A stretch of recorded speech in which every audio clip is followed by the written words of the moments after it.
મહેસાણાથી સમાચાર વિજાપુરમાં દારૂના અડ્ડાઓ ઉપર જનતા રેડ। લાડોલ પોલીસ સ્ટેશનની હદમાં આવતા રણસીપુર ગામમાં જનતા રેડ કરાઈ। રણસીપુર ગ્રામજનો દારૂના અડ્ડાઓ પર પહોંચી ગયા। ગામમાંથી દારૂનું દૂષણ ડામવા માટે જનતા રેડ કરાઈ। પોલીસની વારંવારની કામગીરી છતાં પણ દારૂના અડ્ડાઓ ધમધમી રહ્યા છે। પોલીસની કામગીરી સામે સવાલ ઉઠ્યા છે। જનતા રેડ કરી ગ્રામજનોએ દારૂના અડ્ડાઓ પર દારૂનો નાશ કર્યો છે।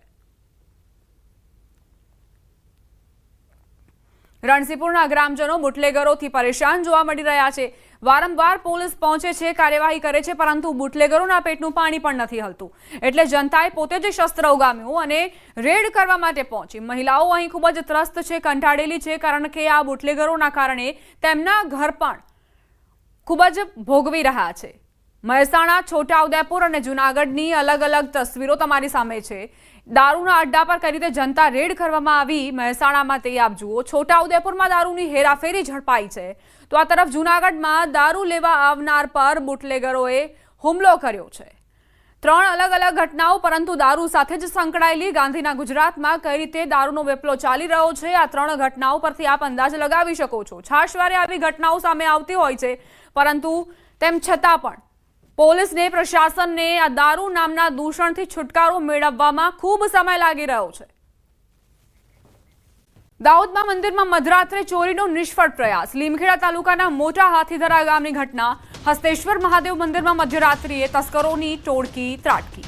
મુખ્ય દરવાજાનું તાળું તોડીને ગર્ભગૃહમાં ઘૂસ્યા। ચાંદીના કવર પર હાથ મારવાનો પ્રયાસ કર્યો। શિવલિંગ પરના આભૂષણોને લૂંટવાનો ઈરાદો હતો। દાન પેટી પણ તોડવાનો પ્રયાસ કર્યો। પૂજારી જાગી ઉઠ્યા અને તસ્કરોને નાસી છૂટ્યા। મંદિરના ખજાનાને તાત્કાલિક બચાવી લેવામાં આવ્યો। પોલીસ પેટ્રોલિંગ અને પોઈન્ટ વધારવાની તીવ્ર માંગ ઉઠી છે। यहाँ रात 3-3:30 बजे चोरों ने प्रयास करा है चोरी करने का।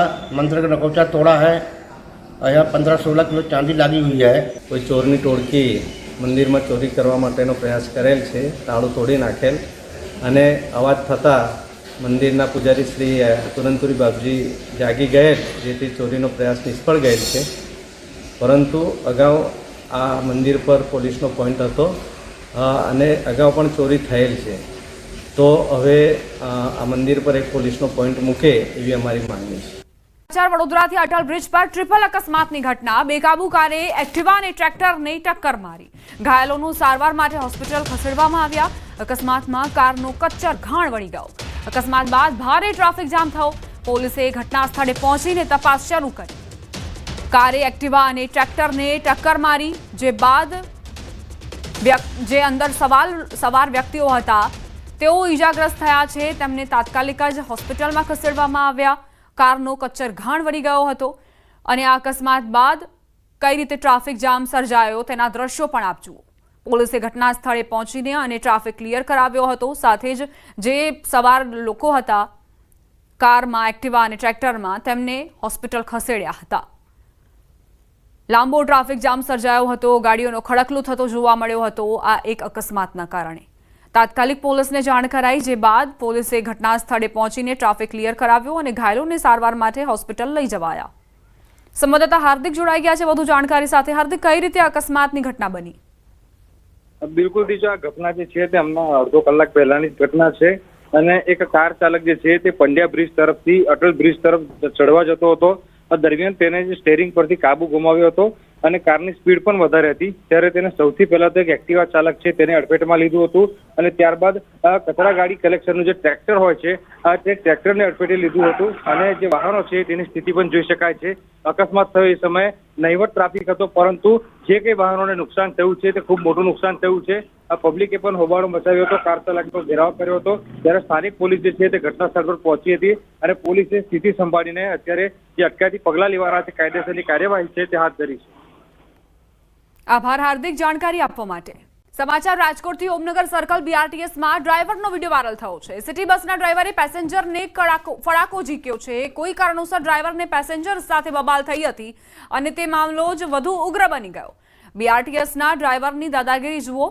બીઆરટીએસના ડ્રાઈવરે પેસેન્જરને ફડાકો ઝીક્યો છે, લાફો માર્યો છે। કોઈ કારણોસર ડ્રાઈવરને પેસેન્જર સાથે બબાલ થઈ હતી અને ત્યારબાદ આ ડ્રાઈવરનો પિત્તો ગયો અને તેણે હાથ ઉગામી દીધો। તેનો વિડીયો પણ સોશિયલ મીડિયામાં વાયરલ થયો છે. સિટી બસના ડ્રાઈવરે કઈ રીતે એક પેસેન્જરને ફડાકો માર્યો તે આપ જુઓ. અહીં કયા કારણોસર બબાલ થઈ છે તે હજુ સ્પષ્ટ નથી કે આખરે પેસેન્જર અને ડ્રાઈવર કઈ બાબતને લઈને અહીં શાબ્દિક ટપાટપી કરતા હતા. નગરના અડાજણમાં વ્યાજખોરોનો આતંક સામે આવ્યો છે. વ્યાજખોરોએ ઘરમાં ઘૂસીને વૃદ્ધ પર હુમલો કર્યો. વૃદ્ધના દીકરાએ વ્યાજખોરો પાસેથી 10% વ્યાજે 20 લાખ રૂપિયા લીધા હતા.